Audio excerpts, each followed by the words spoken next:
Social মিডিয়ায় হঠাৎ করে ভাইরাল হয়ে উঠেছে এক চাঞ্চল্যকর অভিযোগ, যা ঘিরে তুমুল আলোচনা শুরু হয়েছে। পল্লীগ্রাম টিভির পরিচিত মুখ শফিককে নিয়ে দাবি করা হচ্ছে তার কথিত আগের স্ত্রী সামনে এসে বড় অভিযোগ তুলেছেন। ওই নারীর দাবি শফিক নাকি তার জীবন সম্পূর্ণ নষ্ট করে দিয়েছে, আর এখন অন্য এক মেয়ে সোনালীর সাথে আনন্দের সময় কাটাচ্ছে।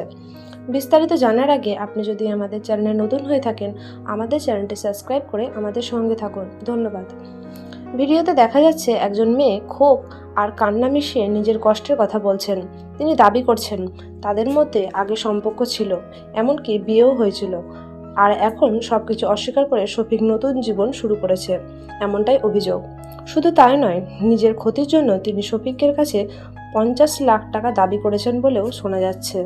এই ভিডিও ছড়িয়ে পড়তে নেটিজেনদের মধ্যে দুই ভাগে বিভক্ত প্রতিক্রিয়া দেখা গেছে। কেউ বলছেন যদি এটা সত্যি হয় তাহলে বিষয়টি খুবই গুরুতর, আবার কেউ বলছেন এটা পুরোপুরি সাজানো নাটক, ভিউ পাওয়ার জন্য বানানো গল্প।